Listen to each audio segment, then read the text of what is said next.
Winona, good morning. It's nice to be able to talk with you again, and particularly about Dracula, because I think there's been a tremendous amount of interest in this before it ever came to the screen, and now that it's here... Hold on 1 second, I'm sorry. We have a little problem with the camera. I'll be done 1 second. Oh, okay. A little hitch in the get-along, as we say.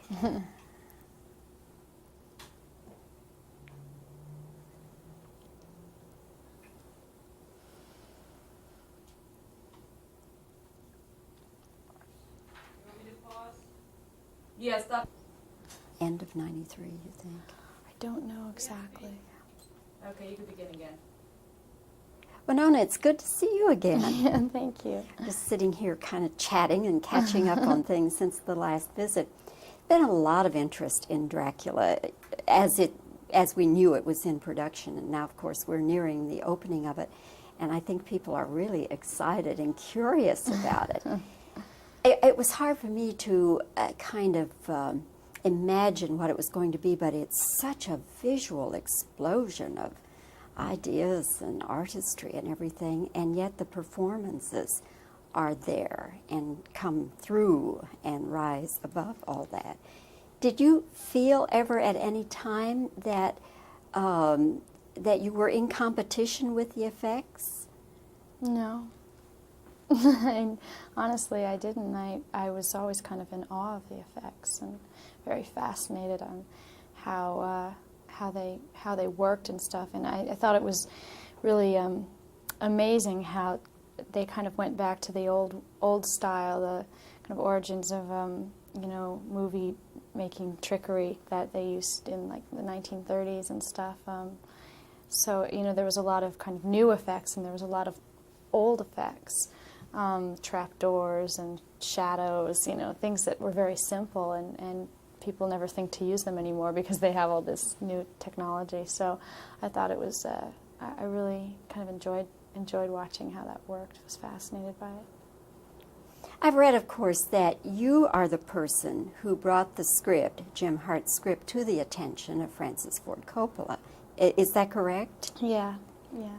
And you just had it with a lot of other scripts that you were reading, I presume. Yeah, I kind of fell in love with it, though. I had a bunch of scripts, and I came across this one, and I saw the title Dracula, and I wasn't that excited because I've never been a Dracula nut. But then I read it, and it hit me that it was really a love story, not kind of a horror story, So I thought it was kind of like an opera, and the first person I thought of was Francis. And it just so happened that I was meeting him that week on another project and I gave him the script at the end, and he, responded very well and decided to do it. There we go. What was the other project? It was just something that he was thinking of doing. So that's gone, or? Oh, no, I hope to, someday perhaps do it with him in the future, though. Have you ever done anything where you had as much costuming as you have in Dracula? Well, never such kind of surreal and like kind of fantasy costumes. I did the same period right afterwards in the Age of Innocence, but in this film, it was the first time I'd worn a corset and dressed, wore those kind of clothes. It was the first time for me, but I have since then done it. Really You're so petite, one would wonder how they could even think about putting this tiny little petite frame in a corset. Yeah, well, why? It really helps the shape of the dress. I really got down to the kind of Scarlett O'Hara waist. I mean, of like 17 inches, and it got to be a little uncomfortable at times, but. It really makes the shape of the dress work better, so that's why they did it. But as I look at you, you probably don't weigh 100 pounds, do you? Yeah, I do. Do you? Mm-hmm. But you are petite. I'm very small, yeah. Yeah. Size 4, maybe? 2? Actually, I'm really like the smallest size there is. Like, if they make a 0, I'm a 0.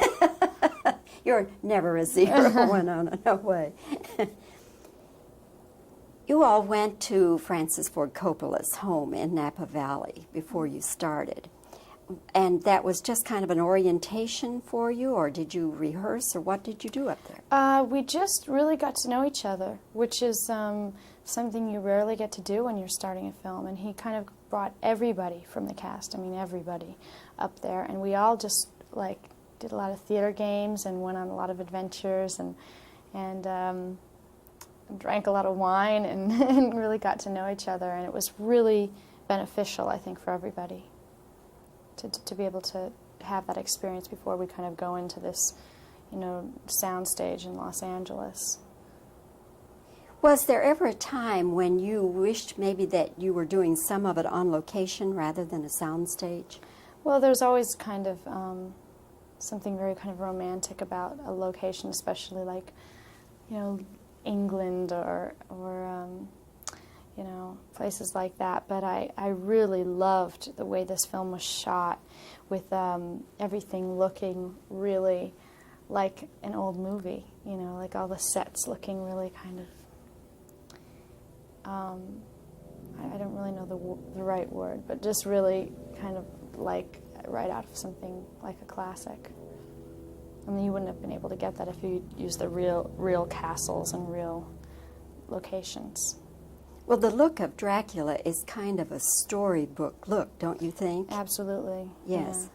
Yeah. And if you use the real locations, then it becomes an actual thing rather Right. than, it becomes more realistic, I think. Yeah.